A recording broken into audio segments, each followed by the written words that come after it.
Hello, I'm teacher Karina, and I'm here to talk to you about Anthony Burgess. John Anthony Burgess Wilson was an English writer and composer. From relatively modest beginnings in a Catholic family in Manchester, Anthony Burgess eventually became one of the best known English literary figures of the 20th century. Although Burgess was predominantly a comic writer, his dystopian book, A Clockwork Orange, remains his best known novel. In 1971, it was adapted into a highly controversial film by Stanley Kubrick, which Burgess said was chiefly responsible for the popularity of the book. A versatile linguist, Burgess lectured in phonetics. Burgess's interest in language was reflected in the invented Anglo-Russian teen slang nadsat. Nadsat is a mode of speech used by the members of the teen subculture in the novel A Clockwork Orange.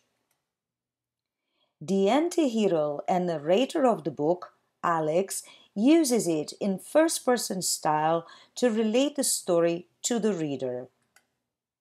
He also uses it to communicate with other characters in the novel, such as his troops, parents, victims, and any other authority figures with whom he comes in contact. As with many speakers of non-standard varieties of English, Alex is capable of speaking standard English whenever he wants to. It is not a written language. The sense that readers get is of a transcription of vernacular speech. Nadsat is basically English with some borrowed words from Russian. It also contains influences from Cockney rhyming slang, the King James Bible, the German language, and some words of unclear origin and some others that Burgess invented himself. The central message of this book seems to be that the freedom to choose between good or evil is fundamental to mankind. However, is moral depravity better than forced morality? Are evil and suffering freely chosen and caused by people better than a docile, peaceful state? People like Alex seem to think so. In other words, is Clockwork Christian more interesting than the likes of Alex? Or is evil Alex more human than the clockwork doer of good deeds? We know this, at least.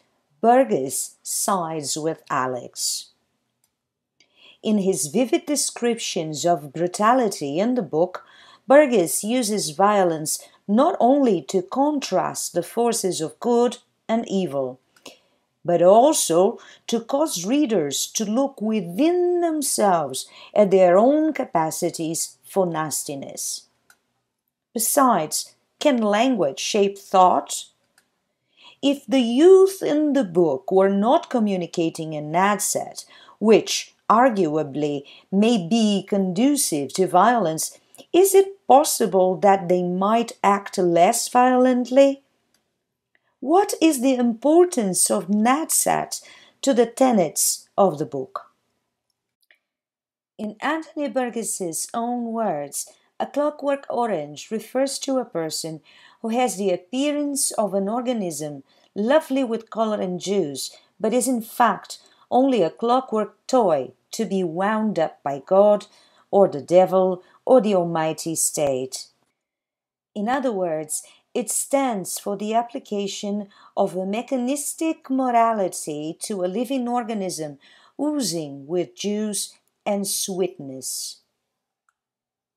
The title is significant not only because Burgess's references about it say 1,000 times throughout the book, but also because it sums up what threatened our protagonist narrator so much. Thanks for watching. Bye.